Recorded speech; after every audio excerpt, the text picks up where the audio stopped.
Anna, don't be hiding down the back. Everybody.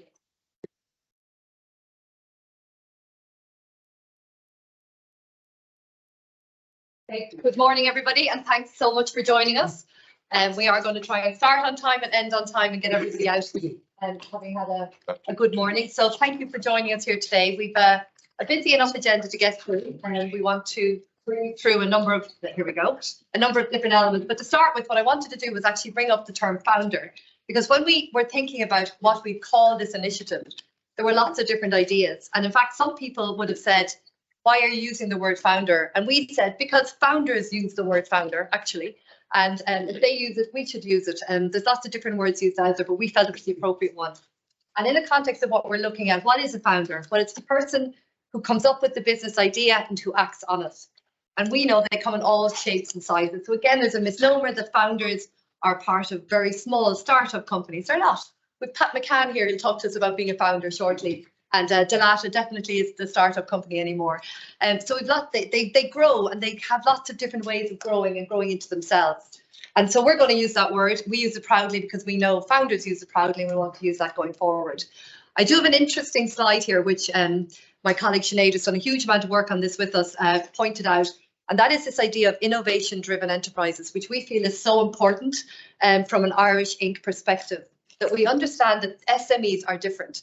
And as part of this activity, we're really looking at this area of innovation-driven enterprises. So those that require quite a lot of cash investment, but the outputs, the potential is huge from them.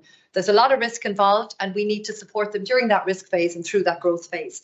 So I like that slide there. It comes from MIT, and it shows that they need different resources to thrive and to survive, and that policymakers and investors need to look at them differently.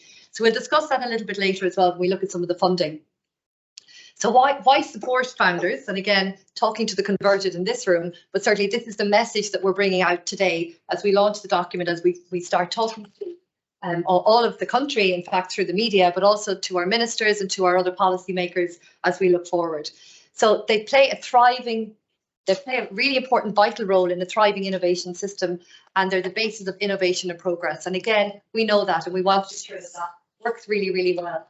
In Ireland, we have a very strong FDI sector. We've got a really good Indigenous base as well. We have a lot of founders there, but we believe we can do better on a scorecard. We can do better there. So we want to get behind that, particularly given that there's a lot of challenges here at the moment. And I had a chance to speak to some of you earlier, and we can see those challenges, and we'll talk about them a little while later. So why Ibec?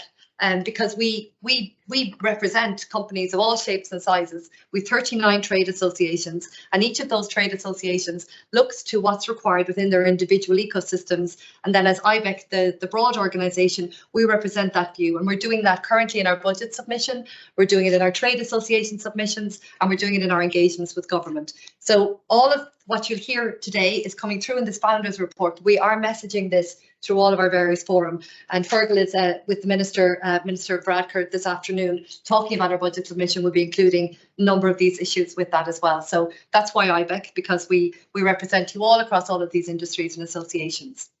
So what do we want to cover here this morning? So that's the welcome, and hopefully you enjoyed the hospitality at the back of the room. Next, I'm going to invite Danny up, and Danny's going to talk to us a little bit about the economic background, what's happening both politically and economically.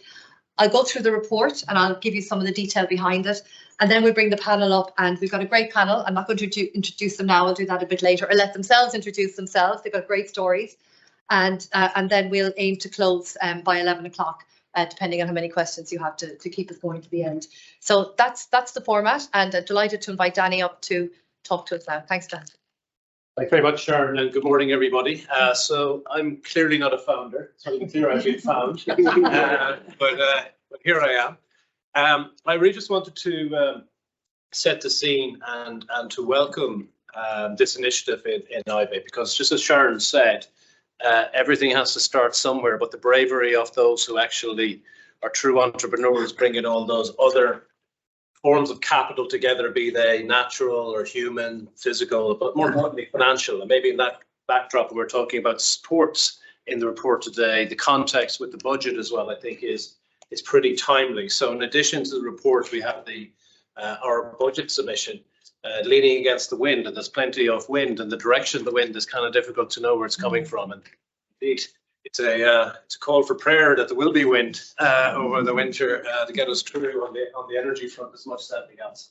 But very briefly, just in the backdrop to the political and budgetary, and I'll be very short on this.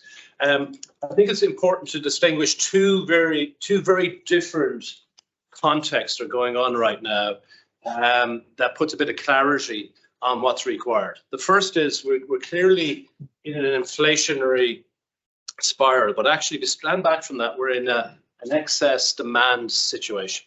An excess demand has, as one of the features of excess demand is obviously prices start to rocket up.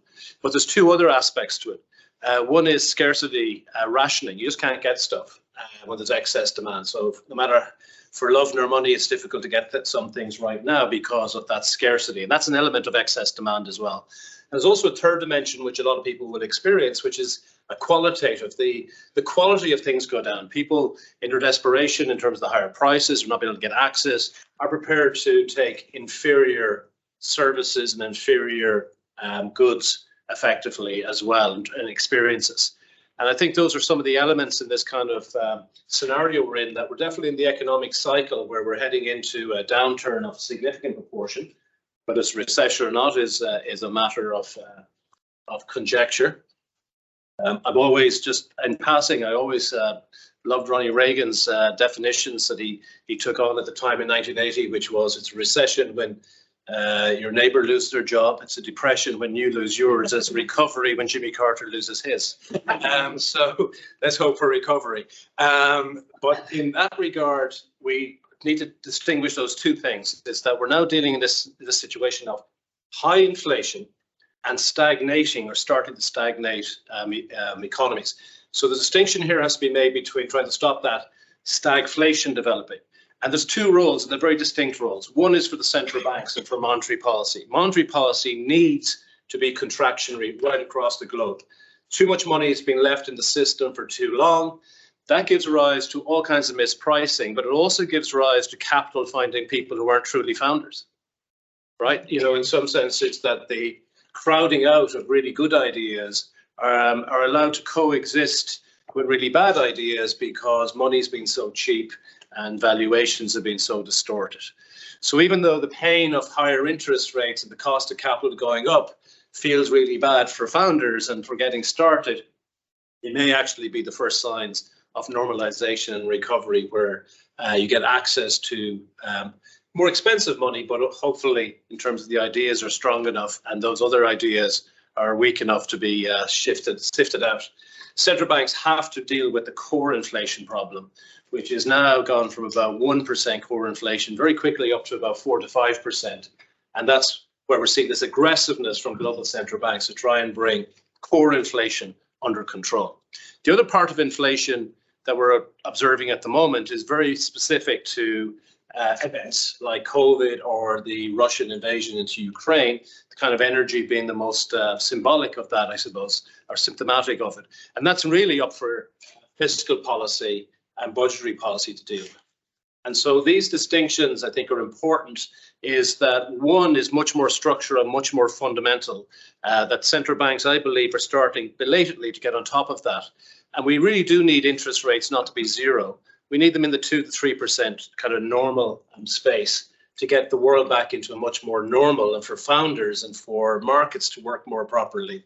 That exercise is ongoing. So people are railing against central banks right now. They should from their past behavior, but what they're currently doing, I think, is actually positive, but may not seem that way to you as a founder when the cost of capital is coming up. The second part, though, is where governments need to intervene, is to open up an expansionary fiscal policy. And that's what we've really been pressing with the government to give them that kind of context, is to open up over this winter now with a kind of bazooka of money and scale it in terms of trying to keep people not fully intact, but keeping people existing, both at the level of the household, but clearly also at the level of the firm with these unique costs, because this is not an economic cycle event. This is a decision by governments rightly to not buy natural resources from a particular source. We haven't run out of those natural resources. And indeed, we see some of the perverse movement back towards fossil fuels now in terms of security supply and competitiveness are equally dominant with the sustainability argument. But for founders, again, and what's coming through in the survey is that whilst we're going into an economic downturn, the cost of capital is going up. The prima facie, these are not good conditions. History shows us that a lot of business that actually lean into the economic cycle and lean in at the point when others are running away with their bad ideas, this is actually a very good time for founders traditionally. That a lot of the froth in the market is actually beginning to disappear. So what seems tough at the moment, I think is actually good conditions. And also I think we've now convinced our own government that they should actually spend this money and spend big. The one thing I would say about that spending, this is not about the fact that the debts or debt levels are actually significant.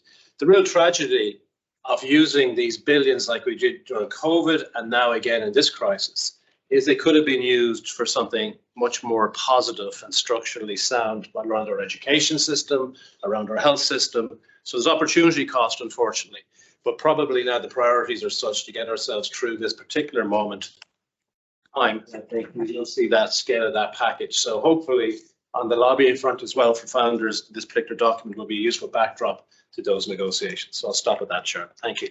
Thanks, Danny.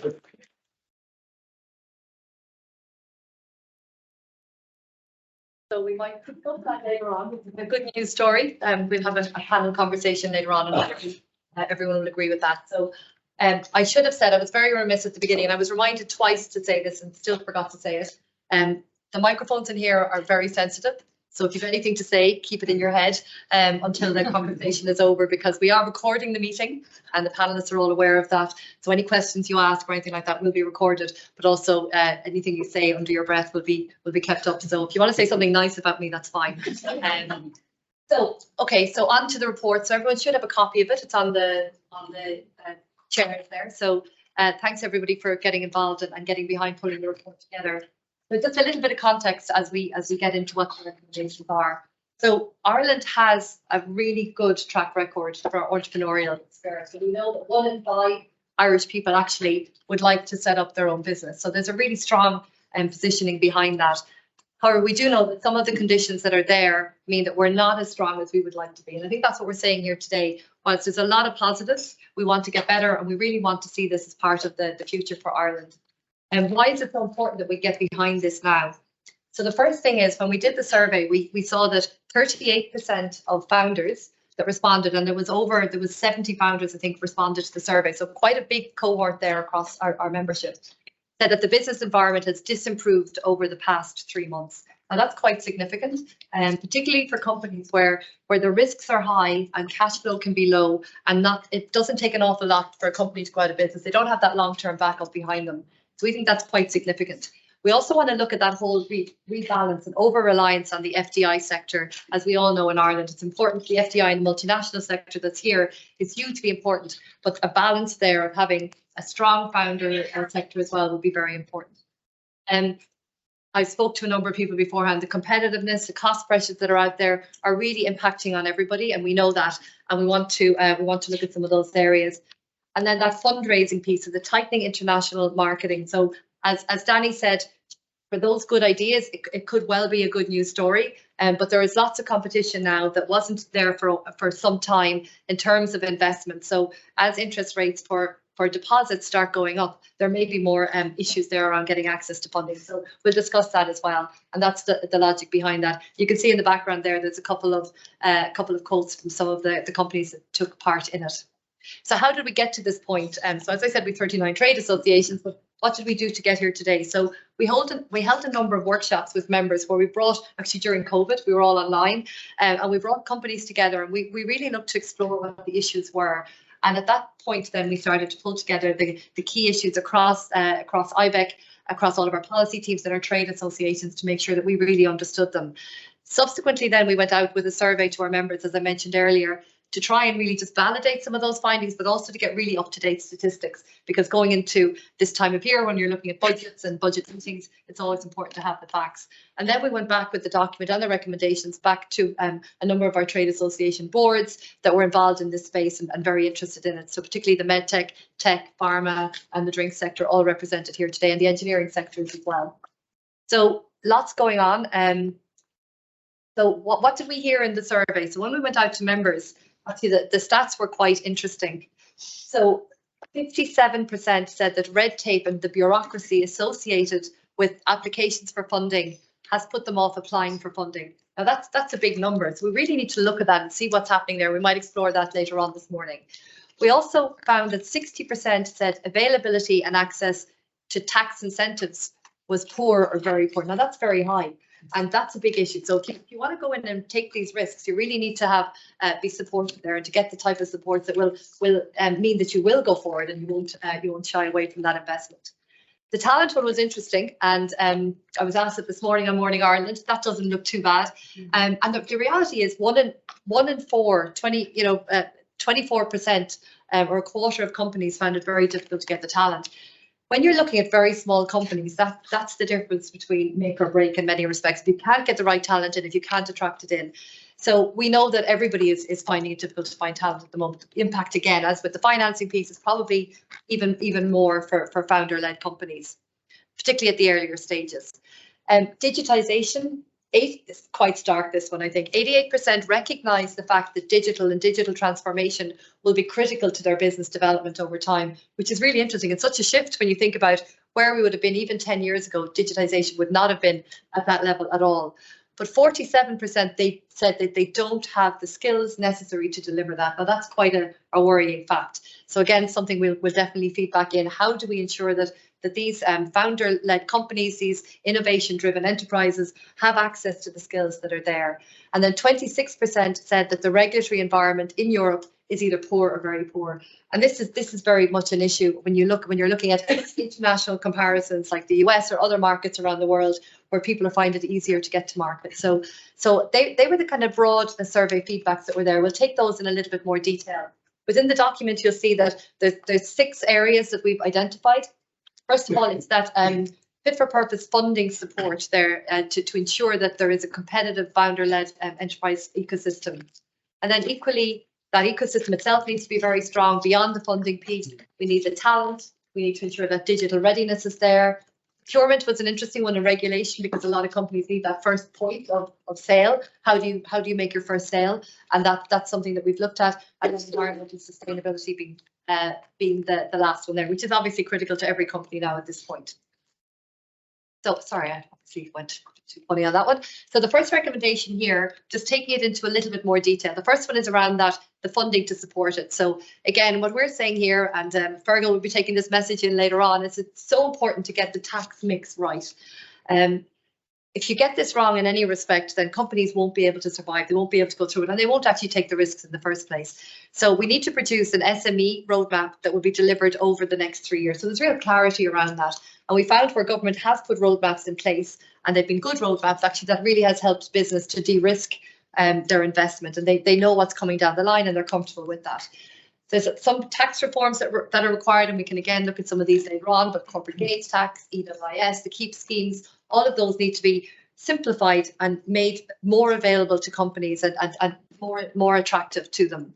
We also need to make sure that where there are repayments, that they are made in a very timely manner. I mean, cash is king, as we know, and cash flow is critical, or companies won't survive. The second recommendation then, whoops, I went there. Second recommendation is on the actual system itself and what's required. So again, our view, and you'll see it in all of our budget submissions and other conversations that we're having, is that we need to scale up public investment in innovation and research. And that's critical, and we've been saying that for some time. We'll continue to do that. We need to advocate for fit for purpose funding supports. The R&D tax credit needs to be improved, and we need to look at underlying issues there, particularly around rebates and things that are taking place within the system. We also need to look at encouraging more venture capital in Ireland and basically enabling that whole ecosystem together. So by Ibec coming together and using this term, hopefully that will put a point on it that might help us to really drive through the recommendations here. The next one is talent. I know we'll talk about this with the panel in a little while, but it's really interesting because the talent works in 2 ways. There's the talent of the founder, actually, and what skills and expertise they bring to the table.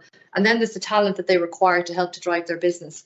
And again, it's really important that we recognise that often the founder has a brilliant idea, but they may not be able to take that to delivery because they won't have all the skill sets. None of us do. And it's really important that we discuss all of that. But in terms of the general ecosystem, we need to ensure that the the education system is agile, responsive, and really aware of what business requires and what these are. We need to look at incentives to bring in high-end talent from internationally, and we also need to look at the visas and the permits that are required. We know there's a lot of issues there at the moment, so bringing more into Ireland as well would be important.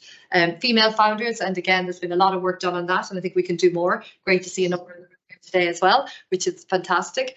And then promoting Ireland as a location for that international investment. So if you're going to found a company, come here, bring that idea here, and we'll support you. We've got the environment, we've got the infrastructure. The next one I talked about earlier is that whole area of digitization and digital matters. So again, it's around that, making sure that government is first of all ready. So all of those procurement systems and everything else that are there are really set and ready for this. At a political level, and there's been a lot of movement, and we've done a lot of work on this over the last number of years, both in Ireland and in Europe, and there's been quite a lot of progress in this space, but constantly looking at that political leadership to prioritise digitization in the right way and getting access to that funding that's available at the European level. Again, that trust element is a really important piece and really important for founder-led organisations, and constantly looking to bring everybody into that area.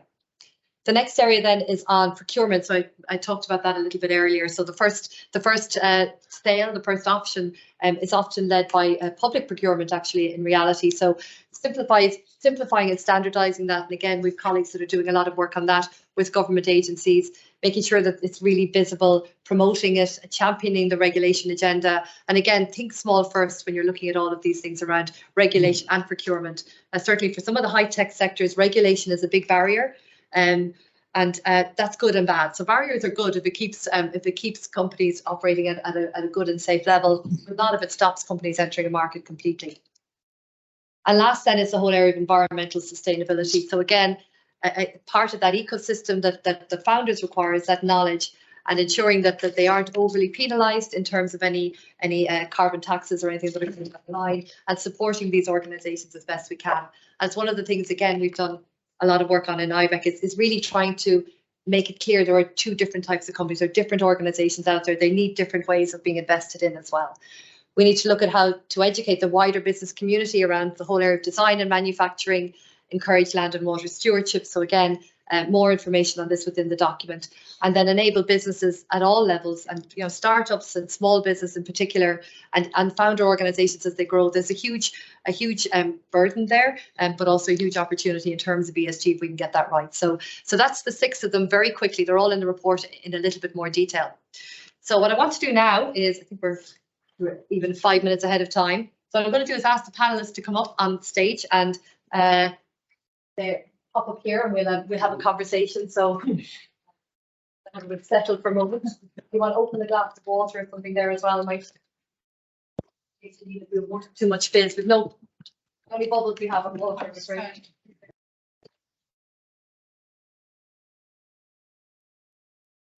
Thanks everybody. So what I'm going to do is to start off with here is really just to ask each of our founders to tell us a little bit about themselves. So we had a chat last week, and I have to tell you that the conversation was great. We could have talked for hours. So the question here will be how we keep this fairly tight, and we keep to the subjects and really get a good conversation going. And again, if anyone wants to ask any questions, we will have some time at the end. So I'm going to ask them to do in a kind of a 2 or 4 minute kind of session is talk to us about how you became a founder. What's the route? What's the magic role? When I grow up, I want to be a founder. So what was that all about? A little bit about the company or companies that you founded. And then we had a good conversation because we wanted to talk about the highs and lows of founding organizations and founders who get invested in these. So we've asked them also to talk about their worst day and their best day in their careers to date, because I think that's also important that we see the highs and lows behind it. So we'll start straight away with James Dardy, who's Managing Director of Sleeve Lead Distillery and also Vice Chair of the Irish Whisky Association. So everybody here actually has a broader role in Ibec as well. So they're representing themselves on the panel, but also very aware of the issues with the trade industry. So over to you, James. Cool, thank you. Welcome everybody. I'm James. As said, the Managing Director and I guess accidental founder of Sleeve Lead Distillers. So I didn't set out to be a founder, I don't think, but I started my career as a tea farmer in East Africa. So I lived in Malawi and Zimbabwe for a number of years before going on to almost accidentally fall into the drinks industry. So I started working for William Grant & Sons, with getting a lucky break with a guy who was a first generation Irishman. So born in England, parents were Irish, dad was a builder, he'd worked for Twinings. And he gave me a break selling into Eastern Europe. And I spent 20 years with Grants, worked my way up through from selling in all the areas that nobody else would go to, but having a British accent and an Irish passport was quite handy. And built brands really all over the world, whether it's Latin America, Eastern Europe, Africa, across into Asia, and ultimately joined Peroni, went out to Asia to grow Peroni in Hong Kong through Asia, which is really not the toughest job in the world. But in 2015, kind of left Hong Kong to come back to the land of my parents. So my parents are from Southwest Donegal.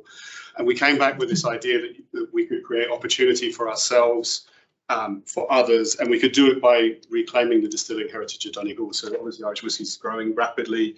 Donegal has the richest illicit distilling heritage in the country, and it kind of seemed alien to us that the style of Irish whiskey that was being made there and had almost got lost, and the fact that there was a legitimate distilling presence was something that we could.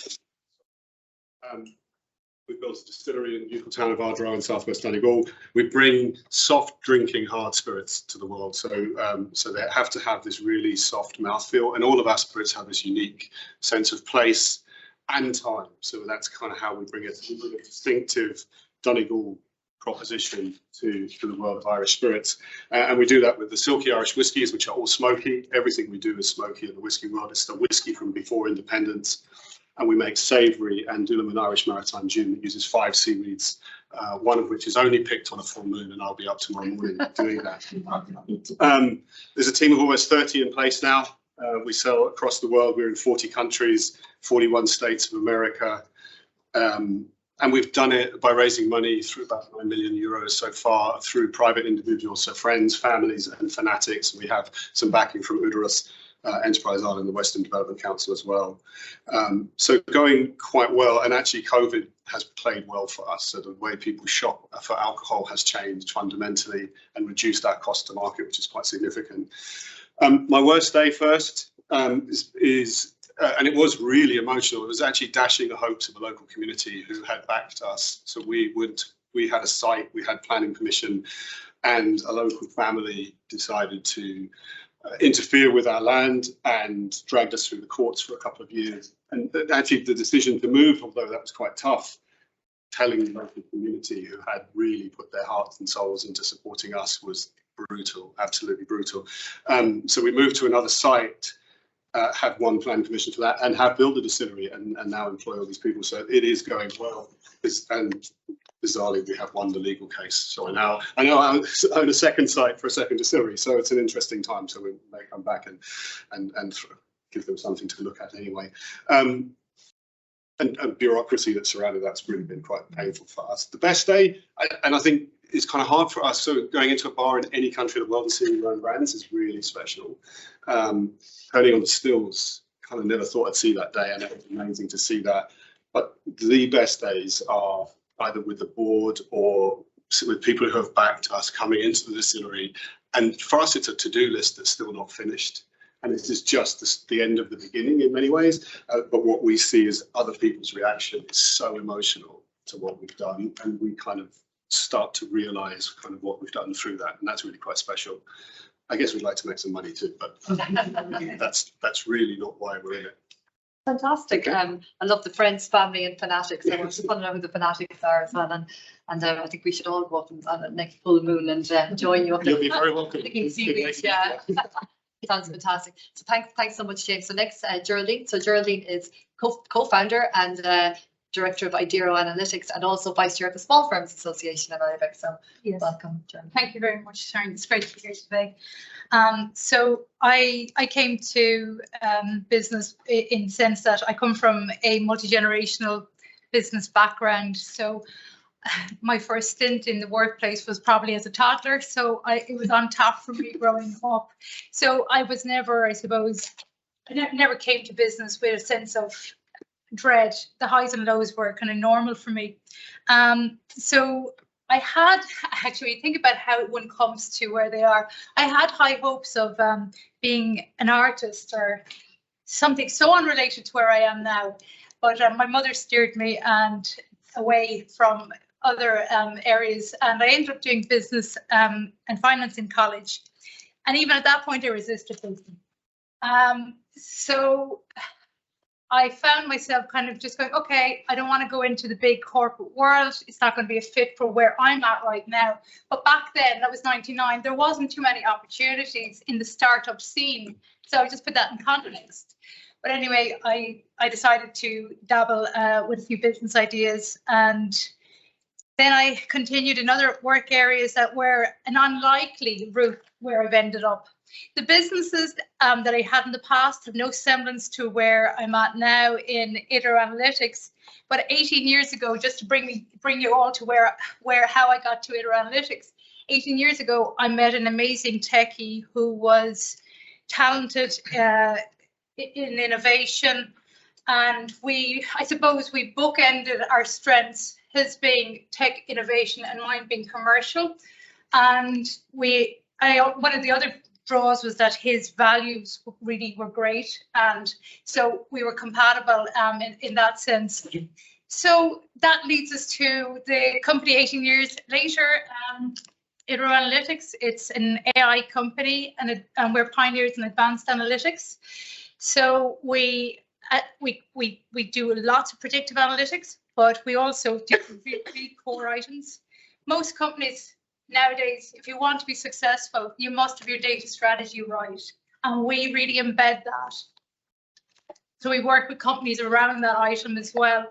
One of the other benefits of being a founder is that you actually get to live and work your values, and that this is an important aspect for me, and it comes up as one of the items that you spoke about.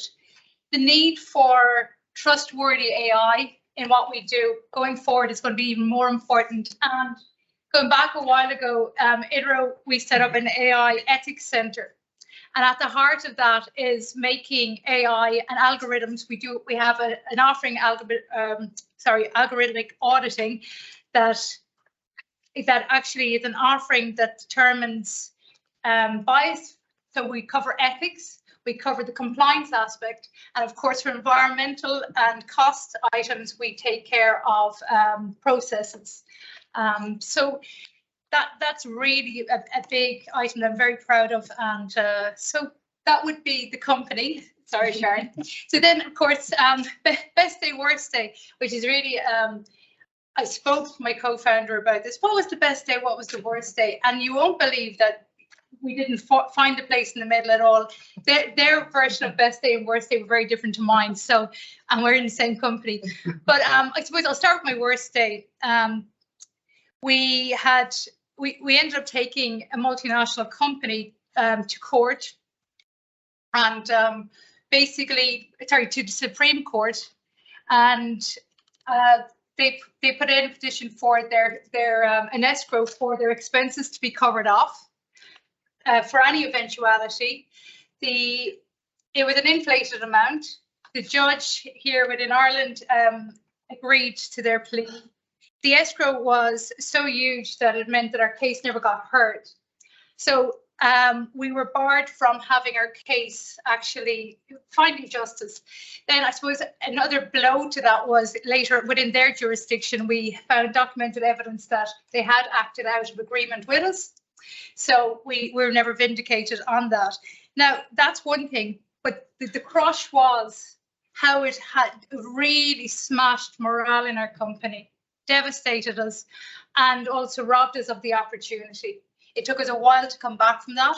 There was actually a near reboot in our lives again. And I suppose the learning from that was that if you were big, that might is right. Dare I say? Then I suppose I'll just move to a happier day. I'm going to set the scene. The Troika had been in town a few days or a few weeks. Happy. Yeah, very happy scene. Austerity was in the air. There was small business all around us just crumbling, and so getting cash was narrow for everybody. And I'm setting the scene because there was fear everywhere.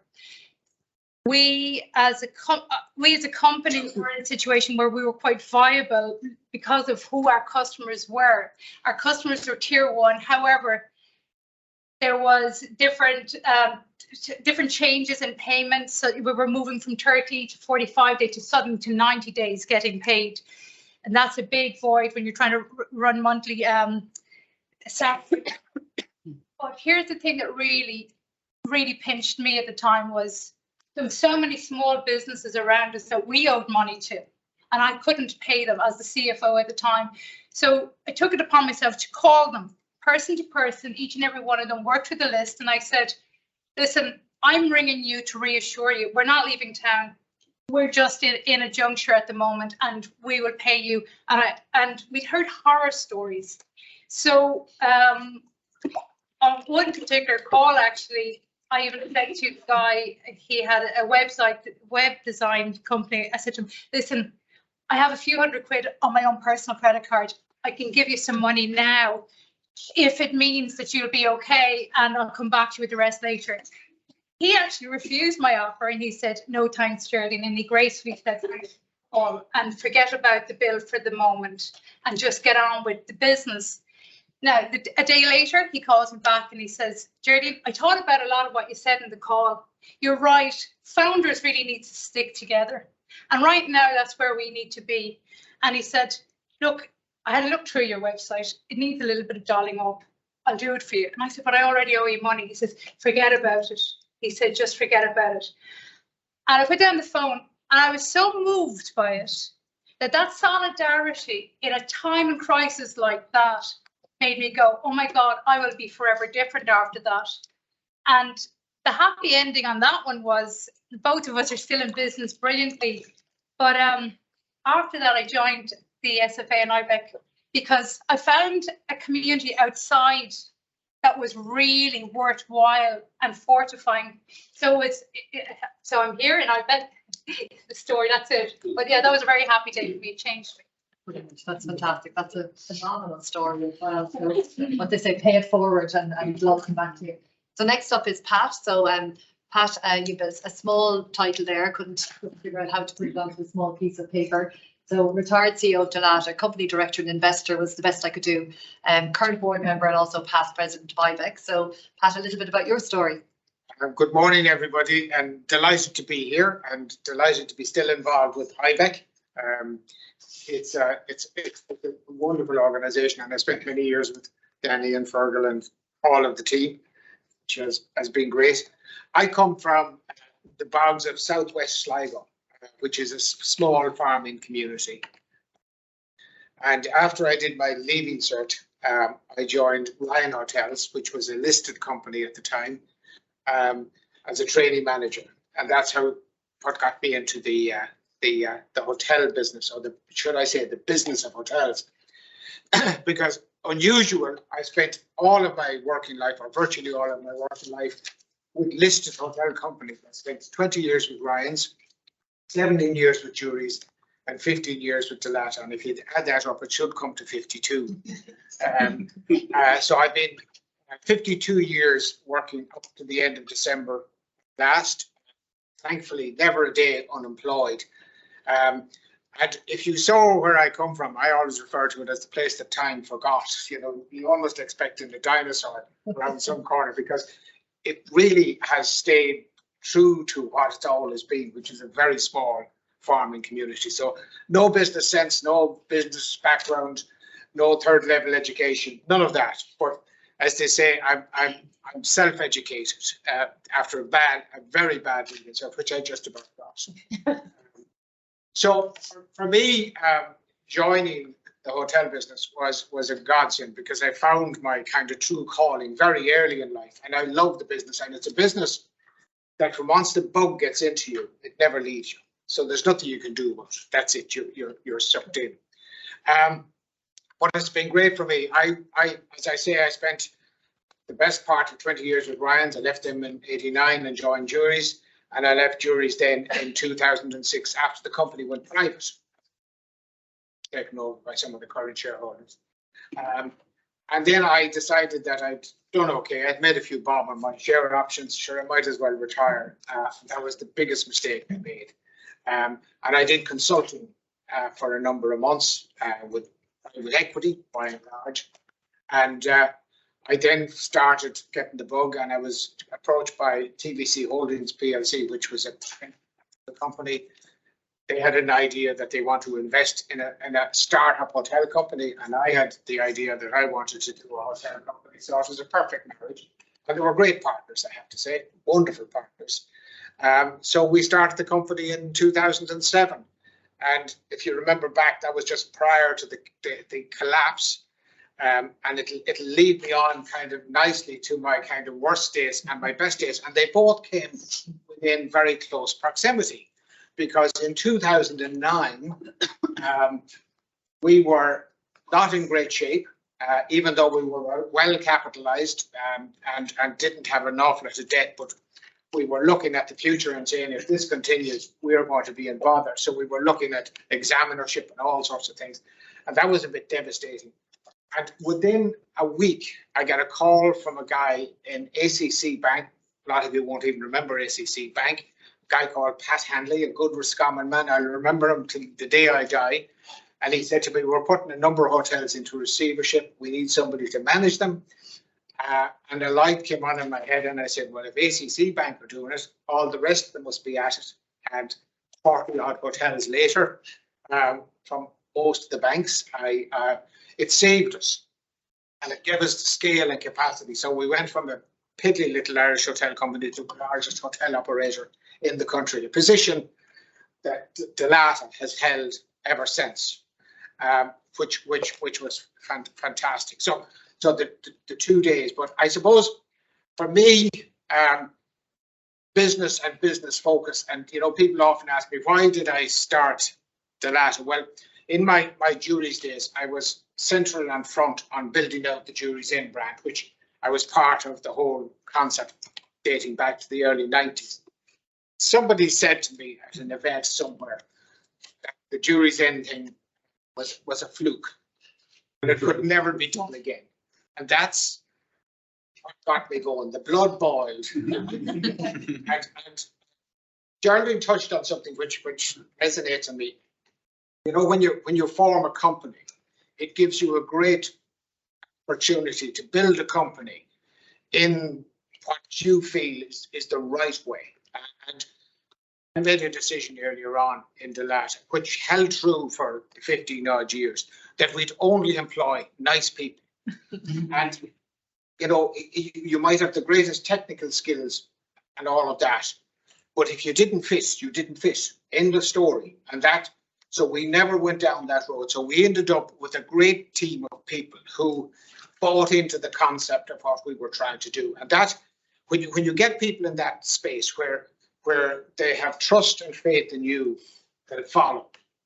And you have to have trust and faith in them to allow them to get on with the job. And if you're constantly checking on them, that's never going to work out. So there's a number of things that have happened that almost by accident, but that's what happened. So Dalata now has a turnover of close to $500 million, employs just under 5,000 people. It's in Ireland, UK, and Germany. So it's a business that's still my baby, and I'm gone, but I'll still hanker. And giving it up has been one of the hardest things I've ever done. But I'm still involved in startup and founders. I have 3 technology businesses that I'm involved with. I am Glenveagh Homes, where I'm at an audit meeting this afternoon, which you could say is a startup and a founder business as well. And I'm also deputy chair of the National Maternity Hospital, which you could say is a startup. So everything I do is in that space. So that's all I want to say. Best day, worst day, or have you got a? Well, I've kind of given you that. The worst day was when we thought we'd be going into examinership, but the best day was Pat Handley called me. Excellent. It wasn't the day you retired anyway. That wasn't the best No, day yet, Pat. no. So I've watched this space, and certainly those companies are in good hands. Thank you very much. And so over to you, Barry. So Barry is co-founder of Campus Medical and founder and CEO of Soline Holdings and Vice Chair of the Irish MedTech Association. So welcome, Barry. Thank you very much. Story. So the last time we had a chat here last week about getting this thing started, I was the last one to start then, and I found they had already covered everything. So, but my other thing that I'm into is apprenticeships, and that happens because I joined the army on my 16th birthday as an army apprentice, and I went from there to do what I'm doing now. And I think all the things that I learned down through the years just stood to me. And a few things the people just said here on the panel about what made it work for you, what was your best days, worst days. When Sharon said, what was your worst day? I spent the whole night wide awake. And I actually came back to the date. It kept rolling around in my head. I picked up the phone at 3 o'clock in the morning, went back through my emails, 23rd of October, 2011, and there it is. But anyway, come back to that in a minute. So I started out in the army. I'm an apprentice. I'm a fitter by trade, so I'm a gunsmith. I did all kinds of engineering stuff along the way. Started 2 businesses, both failed. One was in mid-20s, late 20s with my dad. God rest him, he was a serial entrepreneur. He'd start something and get bored with it straight away. And so I realized as I went through that there were certain things that, you know, it was grand having this malady where you needed to be an entrepreneur. And for me, it's a disease. And you either live with it or you don't. And so you have to go and figure out the things that you're good at and not good at. And so I did. I figured out that I'm good at starting things. I'm good at the messy bits. I'm good at trying to encourage people to do things that they never thought they were possibly going to be able to do. And finding other people who are way better than you at stuff and stepping out of the way and letting them at it. And so that for me was where I got all of that. In '97, then I got really lucky. I was working for a company that made fishing lures for Rapala, if anybody is in the fishing industry. We had to train fish to swim in a tank like this, and I did all the technical supervisory work. And it was driving me insane, so I wanted to get out and do something else. So Mary, my wife, found an ad in the paper for somebody looking for an engineer. I'm not a qualified engineer, but I got the job as an engineer with Craig Anna. Craig Anna at the time were in the computer industry. They made cases for Apple computers. They had a massive place in Cork. They also had one in Galway, and they had a facility that made bits and pieces for equipment. Both the guys that I went to work for at the time, unfortunately, both died this year, but that's a different thing. But anyway, I went in to work for them. They were looking at hiring a technician and an engineer. They said, which job are you going for? I said, engineer. And I got the job. And I went in, started in the engineering. We were making clamping collars for bicycle gear shifts and we made computer cases and anything that anybody wanted. Anything there was a few we were trying to make. And then Neil came in one day with a hypertube and he says, do you think we could paint this thing? And I said, yeah, why not? So I built the coating system for that. He built the laser marking engineering system for the rest.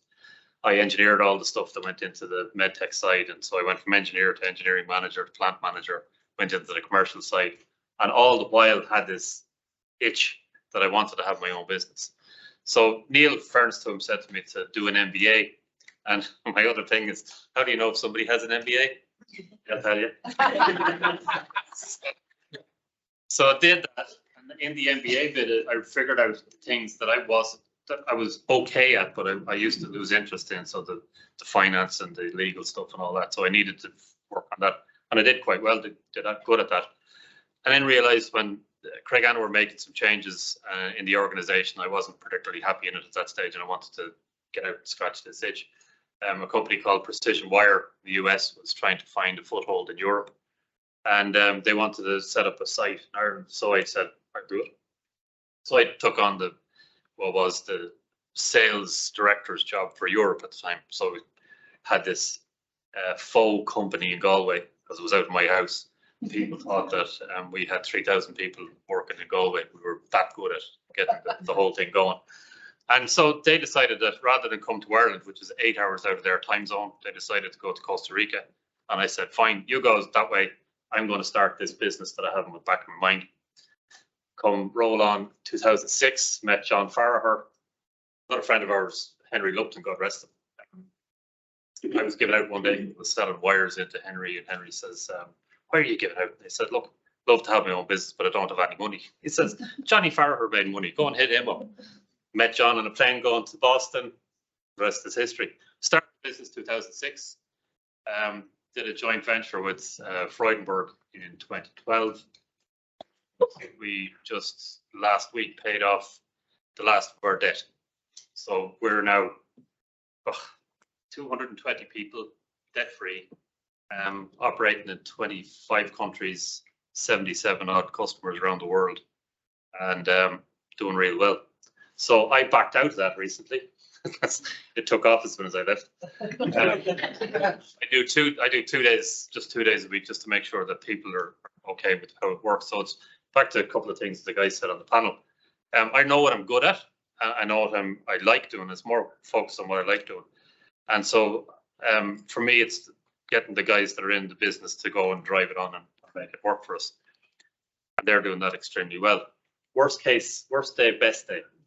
So worst day is that around October 2011. And it's kind of a combination of things.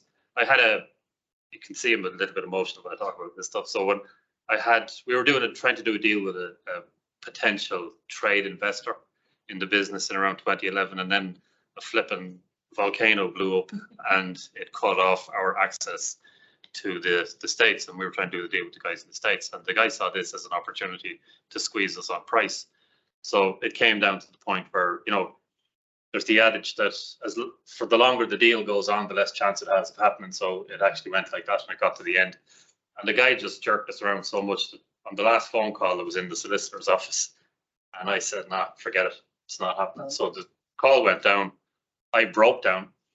And then a couple of days later, got a call from our friends in Freudenberg, and we got the whole thing back up and running again. But it was like, couldn't pay the wages. So the 23rd of October was the day that I got a check from one of our investors. I can't name, but one of our investors, in time to pay the wages on the 25th, so that I could stay negotiating with two other seed investors, keep the company going. So that was the worst, and not quite the best, but the worst thing together. The best day then was more recently, about 5-6 years ago. Made a decision to reorganize how the business operated, because strategically we were heading the right direction, but organizationally, tactically, some things weren't working. Back to Pat's point, you have a set of values, and some of the people I had weren't living any of those with me anymore. So I did some changes, and the directors at the time thought I was depressed. And about 2 years later, when it started to take up again, turned around to me and said that was the most inspired move we've ever seen. Well done, well done. So can I just ask everyone just to give a round of applause just for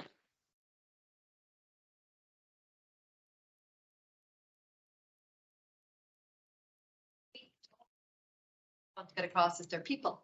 They're people who take big risks. They've got big ideas, and they can do brilliant things with support. And I think that's what we really want to get across. I also wrote down some words here. Hugs and itches came up a bit there. Passion, tenacity, drive, obstinate, bit of obstinacy coming through there. A bit of luck, but I'm always a believer you make your own luck, but I heard luck more than once there. But also great salespeople, very affable, can tell a great story and very convincing. So these are the type of people that we're trying to support here when we're doing this. We're trying to get behind it and deliver for Ireland and for all of us, and the economy generally as well. So thank you. I think that was really helpful, because it gives us all a really good idea of what we're trying to deal with as we get into some of the intricacies here and we talk about what we believe we need from an Irish Inc. perspective. So the first thing we're going to talk about now is the whole finance piece and access to finance, because it's come through so strongly. So Barry, you're first now, so you're up first. So talk to us a bit about how have you found the whole funding environment, that access to capital, to investment, to anything, to banks. Tell us what your overriding feeling is on that. So my experience is no different than anybody else's. It's you said cash is king. It's the entire royal family. You can't get anywhere without it. It's the raw. Like there's two raw materials in a business. There's your founder and your cash, and after that, it's just putting the whole thing together. And we had the same problem as everybody else did. You try to find fanatics, I call them. Fanatics. So it's trying to find those people who want to put it in first. And so me and John stepped up to the plate and put everything into it, houses and all the usual stuff. What I found was that unfortunately that because of the VC system or the seed system here, it's not quite enough to get you going, just enough to keep you in it. And so you do spend an inordinate amount of time raising money. And while you're doing that, your business is starting to suffer. So I understand why it needs to be, you need to be kept on a tight rein. I understand that. But there is a bit of tight rein and being realistic about what you can achieve. You can't get the right people because you can't hire them in. You said you haven't got the talent. You have to have all of the talent to do those jobs at the early stages. And so that's a little bit of a problem. Banks, nah, forget it. Unless you have it, you're not going to get it. The idea of putting in a personal guarantee, it was the time I used to get a personal guarantee thrown in front of me and I said, I'd sign that through. What's the problem? And then when you get to the point where you actually have got something you're going, you can. So there is that. It's tight. It's supposed to be tight. To Danny's point about too much money and froth and all that, I actually fully agree with that. I think if there is too much out there and it is too easy, then you do get a lot of bad stuff happening. A lot of poorly thought out, poorly strategized, poor vision in businesses. So yeah, it's supposed to be tight, but that's my point. You spend too much time at the fundraising side of it when you get the business going. Brilliant, yeah, so some really good insights there. Just to keep it on, I'll come back in the same order again, backwards. Pat, from your perspective in both, I suppose, founding your company originally in Dalata, but also the companies you're involved with now, how do you see that kind of environment? Yeah, I suppose I was lucky in Dalata in that because we were starting at a reasonable scale, like there was about 700 people starting out. That was my starting. So it was actually easy enough to get money and easy enough to get debt at the time. And because I had a VC backing from day one, it wasn't that difficult. But where it got kind of iffy was we thought we'd use private equity then to actually fund the growth. And I always say I spent 2013 faffing around with private equity, but it was just too slow. And then we went back to the public markets where I knew, and which turned out to be very easy. And we went out to raise something like 150 million and we got it offered over 800 million. So it was relatively easy then to do that, and debt was easy to come by because I had asset backing. So all of those things were worked out fine in Dalata.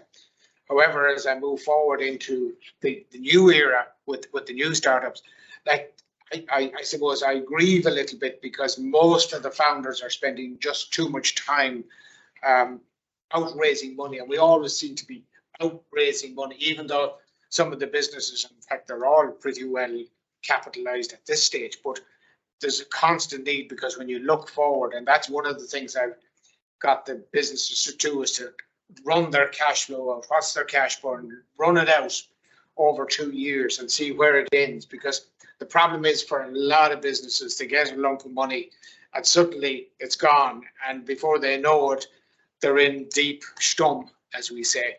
And in reality, what they should be doing is managing that cash flow. And I find that that's a really big challenge. But the amount of time that you spend with various funding groups, for want of a better word, is just too much. And Barry is right, like the banks are a waste of time because you won't get debt.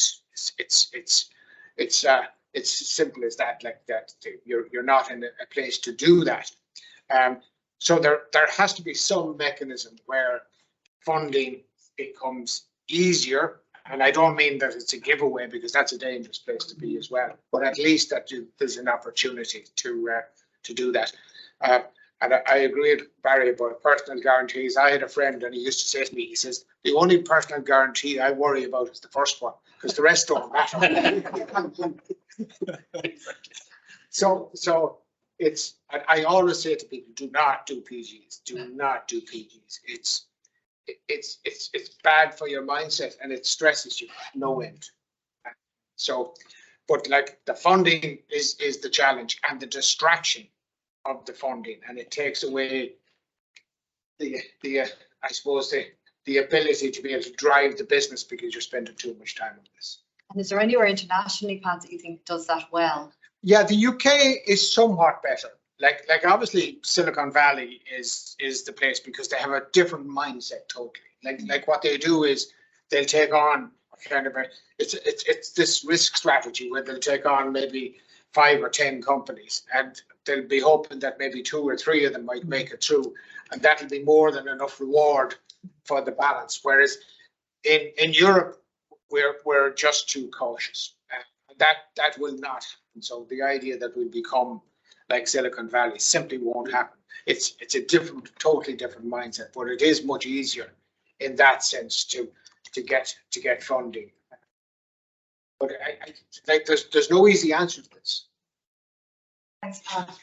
So to move on, Geraldine, from your perspective, again, your views on funding generally, and also the supports that are there at the moment, and the risk, I suppose, behind when you look at CGT and you look at EIS. Any views on any of those? Yeah, I suppose I would say that, again, kind of echoing from a different point of view, a lot of these incentives and tax and schemes and that, they're so demanding of your time. They can take you away from the day job. And by the time you go through them, there'll be a criteria where you can't do it. Like a really good example for us was Keep Scheme. We looked into it years ago, and one item was, well, you can't have a holding company. We were dealing with, international clients, and we had some in the States. They wanted us to have a company so that they would pay their dollars into a holding company. That meant straight away we weren't eligible for Keep. And I mean, and again, with other ones, EII, I know is really successful for a lot of people, but you need somebody in the office to be doing that. Okay. And I suppose I will add that for when it comes to VCs, we went to Silicon Valley to do the scene for a while back. That cost us a lot of money. Yes, the appetite is different. They build in the failure into their portfolio already. But again, it came against us as not being an American company. And we made a decision back then that we actually wanted to be in Ireland, no matter what. So when we came here, that sense of risk wasn't there, that appetite wasn't there, nor is the market actually competitive enough here for it. So I would say that we put the VC world behind us and we grew organically, and that, but one of the things I would like to say is don't become a grant junkie, in the sense that it can really consume you. And when you get piecemeal money, and this is the analogy I give, it gives you enough to take off into the air, but it doesn't always give you enough to land. And you can really just upset your company. And that's what I would say is bad money. Really good advice there as well. Thanks, Geraldine. So James, from your perspective? Yeah, well, I suppose we operate in a kind of highly regulated in a different way to sort of medtech, but because it's a revenue product, and so the tax burn on it is really high, but also it's high capex. So we build big sheds full of bright shiny copper things, and then we burn cash for 3 to 5 years and stick it in the barrel and wait. And and you to get the right people that kind of want to back you for that length of time is challenging, because the EIS scheme, it's kind of, people have got used to, it's just sort of quasi debt. It behaves in a very weird way, and actually it's kind of runs out before it's really useful to us when we're kind of going into that sort of ramping up our production and laying down even more stocks for the opportunity in the future. I suppose the other thing is, to both Barry's point, and Pat and Geraldine have also kind of come across it, is, I feel like I've been in the Dragon's Den since 2015. I feel like every conversation is a fundraising conversation, and Pat doesn't know it, but I'll speak to him later. But what I'd give right now for 2 million, that could just focus, but just focus on growing the business. Anyone got 2 million? Yeah. But it would change fundamentally the way you would think about the business. So you wouldn't be scrimping and scraping on certain aspects of it. You also wouldn't be spendthrift, but you'd be sitting there going, I want to grow here in the US. I'm going to focus on doing this. And you just don't have that opportunity, because the opportunity cost of not having it. And we're guilty because we said, look, we want to own this business. So Maura and I still own over 48% of the business, and I think to raise 9 million and still be in that position, I think we're very lucky. But it's kind of created a set of pressures that are quite different, which I think is interesting, because I think at the start, selling the dream, particularly sort of returning immigrants, selling that to an Irish, sort of an Irish population or American English population, returning immigrant story is really weird. Selling the dream is so much easier than selling performance, because everybody crawls all over the numbers and they want to see it and they want to know exactly why. So I think it changes that early bit. We could have probably raised more at that early stage, but we'd have had less chance of having control of the business later. But I find that the retail banking environment here is not competitive enough, to your point. And so we've almost written it off. I mean, just trying to buy a van the other day, we're in a fundraising round, so we've got new shareholders coming in. The forms go into the CRO. It takes 3 months for the CRO to update, which then takes 3 months to update the RBO. And then the bank goes to the RBO and says, well, your cap table doesn't chime with this, so we can't we can't find this ban. And it's like, is it about nothing better to do than to now go phone the auditors, get them to confirm the cap table? And it's all time that's taken away from, to Pat's point, growing the business. So I think that's the frustrations for me, is that if you could get EIS to be longer, to cope with businesses that are high capex. There's a lot of series. There's a lot of businesses that are probably in a similar situation to us, but also understand that cash burn that's sitting down. The companies that were looking at financing stock, everyone's got their hands in their pockets at the moment. Everyone's falling out of that. Oh, we can finance the whiskey stock because it's going to appreciate. There's only one bank still standing that's going to do that, unless you're Diageo, and Diageo doesn't need it. So I think there's that kind of frustration for me, is that kind of the bureaucracy that sits around money, but also how do you make it more fit for purpose for businesses that aren't necessarily sort of IIT or medtech and stuff like that. I think some really good examples there of different issues around the whole funding environment, and maybe some good examples of what's happening internationally as well from Pat. You talked about your story there a little while ago, and it's something when we chatted in preparation for today, you talked a lot about that, James, in terms of the story and how that's the first hook, but then you've got a lot of work to do afterwards, and maybe some thoughts as to how people who are very passionate about their business, what they need to do then, what's required, the planning, the mentoring, all of that. So maybe explore that a little bit. Yeah, I think knowing your story inside out, and certainly when we started, we hadn't battle tested it enough, and you need to find someone who's got grey hair who will listen to your story and then turn around and say, that bit doesn't stack up. That's charming, but it's irrelevant. And tell me, where does that get me to? I want to know where the exit is. What are your value points? Do you know where there's 10? What are the 10 things that really trigger an investor? And have you got a story that sits to each one of them? Do you have a proven market? Are you distinctive? Are you hard to repeat? All of those points, getting them out there. I think you just need to test it and you need to practice it. And you see it on Dragon's Den where people do it well. I always think they sell for way too much. It's too little, actually. But anyway, but it's kind of understanding the value that you are bringing to the table and making sure that you understand not just that kind of emotional story, but the mechanics of the financing. To Pat's point, we've got the cash flow modeled out 10 years by month. Then we've got another 10 years after that, because that's whiskey cycles 15 years. So you've just got to get right underneath it and understand how to use it then to make it really work for you. Really good to understand your value, battle test it. There's some really important pieces. I suppose if you were to go back 19 years again, Geraldine, and kind of look back to when you started out, and you look to now and you look at the Irish environment, what would you think would be helpful to somebody at the start of that business in terms of preparing and planning and where to go, how to go about getting that support? Yeah, okay, so that's a really important, opportunity to pass on something that I feel needs to be said to new founders coming up, is that the best support you can have starting off is stay with your own job that you already have before you go into being a founder of something else. Also, don't be afraid to ask. The amount of people that I just pick up the phone to, whatever, the network is there. There's fantastic culture in Ireland of helping, which is very, I suppose, I think it's only come about in the last 15 years. And the likes of Ibec do brilliant work around that networking. The biggest learning, I suppose, that I would love to pass on is that as a founder, once you become a founder, you're going to be put into a category that makes you very different to everybody else when it comes to the official system. Have your mortgage got before you become a founder. Because after that, the banks go, oh, does not compute. They don't have a framework to deal with this. That would be one of the things I would say. That might be the best advice I'd give to anyone in the founder pipeline. The other thing is, it was very difficult for me coming into business going back 18 years ago. I was very often the only woman in the room, especially in technology. So it took everything in me to be in the room.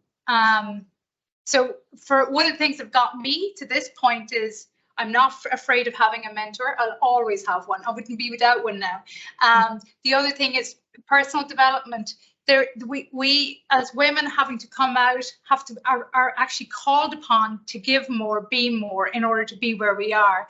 So I'd say continuous personal development. And what else could I say? Sorry, Sharon, if I run away with that one. No, it's great. I'm looking down everything here when I start my own business.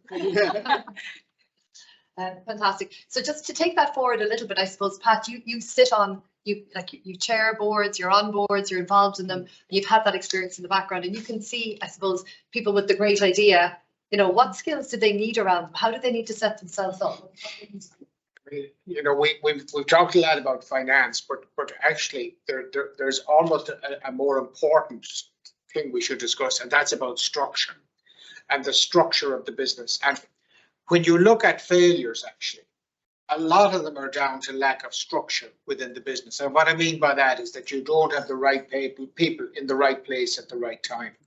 And that's fundamental. And what happens as well, of course, is that they raise, and it comes back to the cash, they raise cash. And because there's nobody, I suppose, keeping a watch on that, what happens is the cash flits away. But it's down to the lack of structure and the need to have your good governance and all of the things that should be in place for any business. And we tend to ignore that. And I suppose it comes back to the fact that founders are different in that they have great ideas, but sometimes that won't translate into running a business. And I think what kind of shocks them all is suddenly they have people working for them. They have to have a system in place, but equally they have to have a structure that decides what happens in the business at what specific time. And like the 3 technology business that I'm involved with, the first thing I got them to do was put structures in, because that's changed it actually totally. And now they're secure, as far as they can be. But without that structure, we would have been, and they would have been, in a very different place. And the other thing I would say as well is that sometimes the founder isn't the right person to run the business. And that is a big challenge for people, because they assume I have this great idea, surely to God, I can bring this to fruition and I can run the business to deliver that. And that's not true at all, actually. In fact, if you look at it, many founders should not be CEO. They shouldn't be that, because they don't have that strength or capacity or skill set. What they're really good at is developing whatever the idea they have. So there's a lot of decisions that founders have to make that can be quite challenging, and sometimes they have to face that. Otherwise, they're faced with oblivion. That's really what happens. It's when you start to lay it out like that for them that they suddenly realize, God, I have to do something here that's going to be different. Otherwise, I won't be around and I won't be able to deliver my days. Brilliant, thank you very much. So maybe taking that point a little bit further, you mentioned earlier on, Barry, your first 2 companies, you said they failed. And I suppose when you look back on that time now and you look at your skills, maybe then and now, what skills do you need as a founder? What do you actually need, do you think? What would you say to people? So that's a very good question. Glad you asked me the question. And it's all of the above, I think. No, seriously, I think that, so R2 failed originally, to Pat's point. No structure in the organization. It was a good idea. We definitely had the technology, had the know-how. Not well. The second one, not enough cash. Got the structure a bit right, not enough cash next time. So for me, I think the key pieces you need to be an expert in whichever piece of the business that you want to focus on. So 10,000 hours, the usual cliche is about being an expert in it, but you have to be. And if you are that expert, then you need to realize that there are pieces of the business you can't do. So you need to find, to Pat's point, you need to find a person to do the CFO thing or whatever. If I found, in my case, I found that people wanted me to be the CEO, and so I was the CEO. But I think for the most part, I was the CEO because I had people who were able to do the other bits and allowed just that figurehead of CEO to be there and allowed me to concentrate then on the technology stuff behind the scene.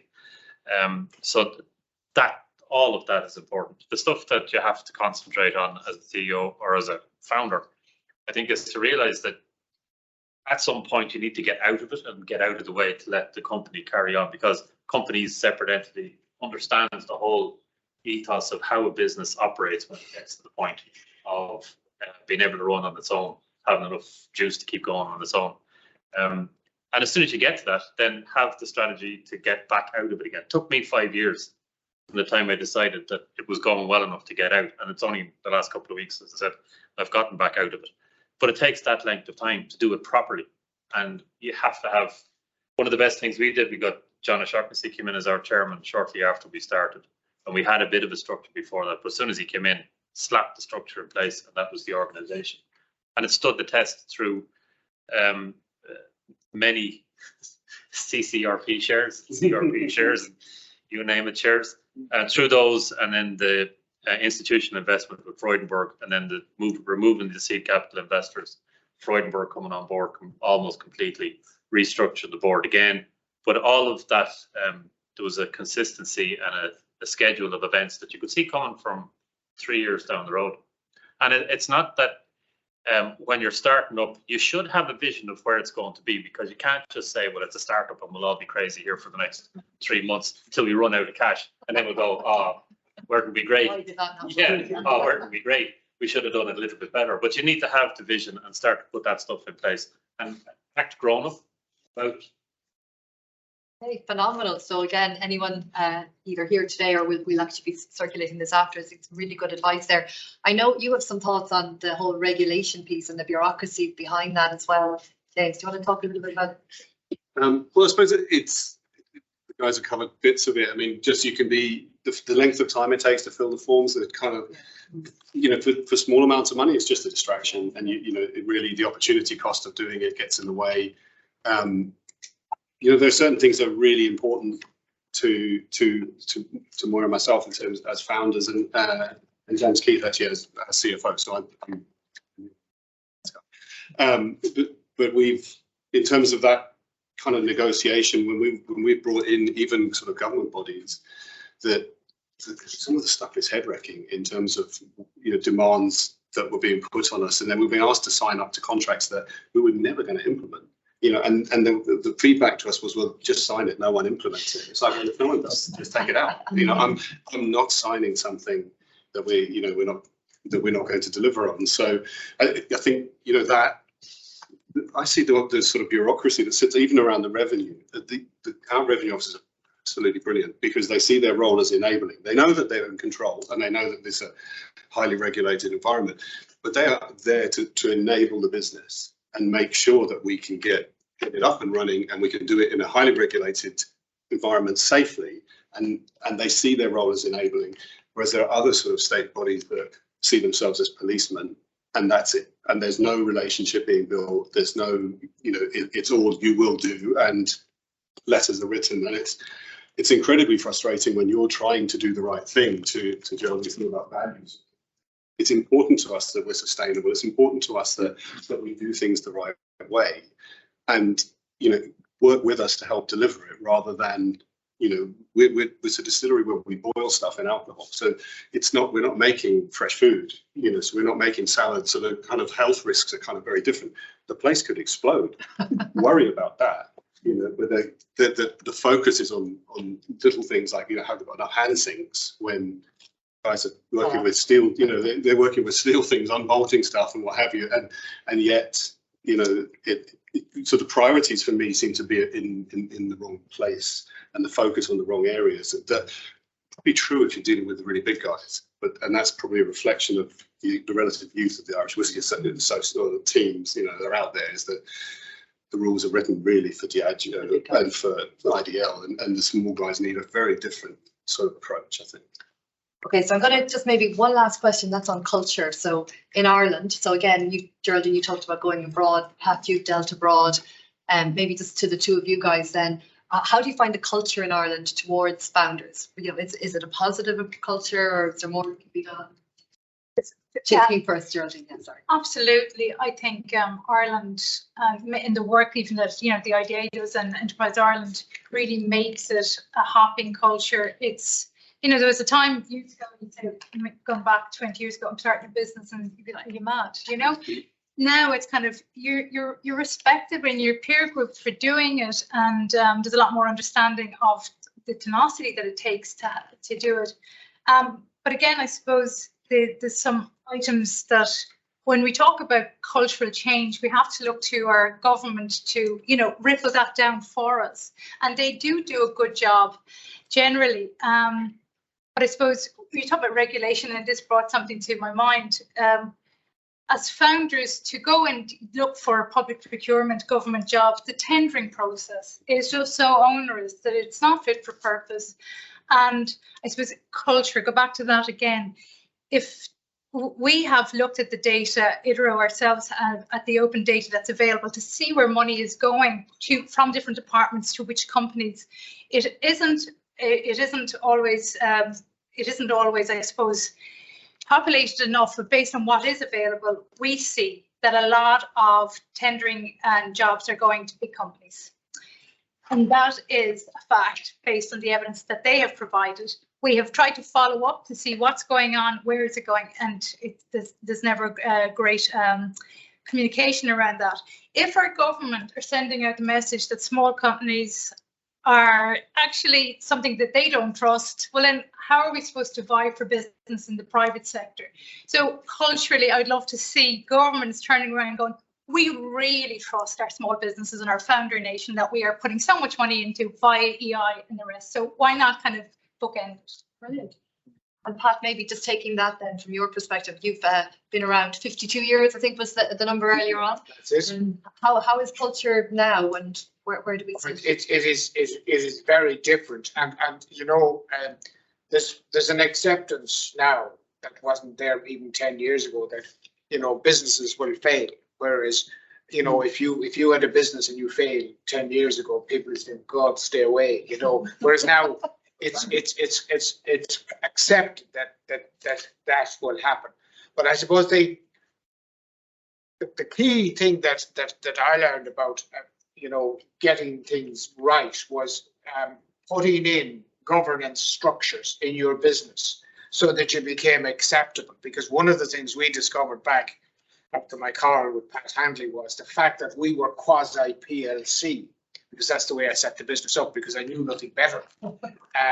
It meant that we ticked all the boxes, and certainly we were the go-to guys, because the banks could tick off that we had X, Y, and Z. The receivers could do the same. So inadvertently setting it up like that was a huge advantage. And it also became a huge advantage when we wanted to float the company, which is, for anybody who ever hopefully will float a company, it's a very onerous and I suppose mind-boggling task. But we decided in November of 2013 to float. That was the day we made the final decision, and we were listed on the 19th of March 2014. That was within 3 months. Most companies take a year, sometimes longer, to do it, but the fact we had set ourselves up right from the beginning meant that it was an easy journey. And that's what I always say to companies as well: start out as you mean to go along, because at some point if you're going to do a liquidity event, as we call it, having that in space means that you have an upper hand actually, and people can't pick as many holes in your business model as they would otherwise be able to do if you're kind of the fly by night kind of guy, because everybody assumes that that's what you are. Well, look, thanks to the panel. I'm conscious we're close to the end of time. I just want to leave a few minutes for questions. Does anyone on the panel who felt they didn't get a chance to say something they really wanted to say, or anybody in the audience here have any questions or comments or thoughts? We've one at the back here. Just maybe your name and company. Yeah, Barry Cross from Rental Recruiter. No, just on Pat's point about the structures, you mentioned you'd, you know, 3 technology companies you're working with, put in place the structures. Yeah. But what could you be a bit more specific on that? Are you talking about like their favorite point of the CFO and CMO, or is it more just filing accounts on a yearly basis? No, so the first thing is a board who are serious and will give the time and commitment, and these are all pro bono, let me tell you. So I wouldn't be saying to anybody they should pay somebody. You can do a little deal around shares and things like that. So get the board in place, but then you need the structures down the organization. You know, how are you reporting? And I'll talk towards the end about communication, but having those structures down the organization. So, you know, in my jury's day, we had a comedian called Hal Roach, and he always told this joke. He says, if you don't know where you're going, you'll end up somewhere else. You know, that's a bit like business. You know, if you don't know where you're going, you're not going to go where you think you're going to end up. And you have to give yourself flexibility within that. But getting the board structure right in the first instance, and then their job is to deliver the rest of the structure down the organization. So it's as simple as that. But you need people who are committed to it, not kind of there, as we used to refer to the old boards when I was on PLC boards years ago, it was referred to the grunt a month. The biggest item on the agenda, well, what was for lunch, you know. So those days are long gone. So you have to have people who are committed and want and buy into the thing. And I had a very simple criteria when I took on the 3 things. I had to like the idea and I had to love the people. And when those 2 boxes were ticked, I've invested in all 3. So I not alone have I given kind of my time, but also my money. So I expect to get something back. And that came about because during the crash, and you may remember I said earlier on, I made a few bob in my Delata shares and options and all of that. And I quickly invested that in property and banks. So you can imagine what happened that in 2008. There wasn't a lot left. The only benefit out of that is that I have capital allowances that will carry me forward. Long time to go. Another question here. That's a quick one. Will Hogan from a company called CBNext. So I'm a co-founder. And just to say, and to compliment all the stories you've just told, fascinating, because time has moved much faster now than you believed with these stories. But there's been some really, really great sharing of learning there that I've learned a huge amount. But a quick one is about these personal guarantees. You've all been there. So go back in time and it's your first business, right? And you still need an overdraft. So how do you get out of the personal guarantee when you're dealing with a bank? You're still locked in. It's a barrier to entrepreneurship. It's a barrier for founders, these personal guarantees. They do chase you. As you know. So they follow you. I got my car repossessed. We were married in 2 weeks. Your wife wasn't repossessed. Just another quick question is, and I know the great day, the good day and the bad day. Yeah. But for founders, they always have a great story about their biggest mistake. So it's probably a tricky question for now, but it's one to think about. If it's a quick one to share there. Biggest mistake. It's not a biggest mistake, but it kind of addresses that to some extent. Actually, interestingly, because Ireland is sort of wonderfully still quite patriarchal, so I have all of our stuff is in my wife's name, and I sign every guarantee that's coming because it's actually a shareholding. So it's kind of, we have a lot of fun with that. But I think that the one bit, Pat's point about structure as well, was I think we spent quite a bit of time at the beginning because we were a disparate group coming together. Because we're effectively 2 projects coming together. We spent a lot of time structuring the constitution of the company, who got, you know, what we believed, and because, and it was all about the values, but it was really important to understand whose motivation was where for getting out, and also at that stage you're all in a rush, you're all hot and lusty, and you sign up to everything. But the reality is we spent so much time working out what would happen if we fell out, that because, you know, those things never come out of the drawer until you're divorcing, and they need to be really good then. And you know, most startups fail because the founders fall out. So, you know, or they run out of cash. I mean, really, that's the only two things that ever go wrong. But for us, we spent a lot of time understanding the shareholder agreement, understanding how it would work if we fell out, and ultimately we did have a falling out. It happened early enough in the business that I was able to actually execute the pieces within it, and the deal was sort of, the two sides were unhappy with it. So we were both unhappy, so it's probably a fair number. But thank goodness we did that, because if we hadn't, the business wouldn't be there now. And, you know, we'd have all walked away, everyone would have been unhappy.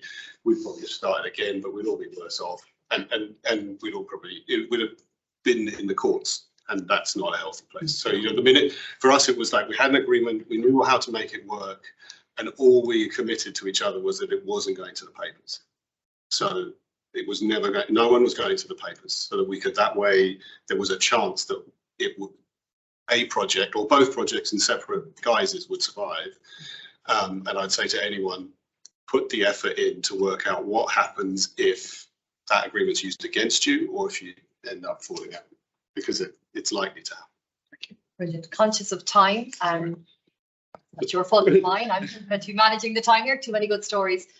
So just to thank everybody, there will be, obviously, the panelists will be here for at least a minute anyway when they get off the stage, and available for any questions as well.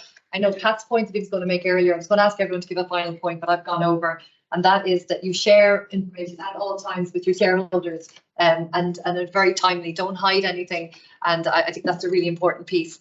The next slide then is literally just next steps. So we'll go out there. We'll be continuing to raise awareness on the conditions that are required. We'll be generating the research data. We'll be talking to media today and ongoing. We'll be talking to our own groups. So you can see not only are they founders, these what they say, ask a busy person to do a job. They're also vice chairs of 3 of our main trade associations in Ibec, and very passionate, as you can see, about what they want us to do as well. So we'll be working very closely and supporting by mentoring and various things our own members.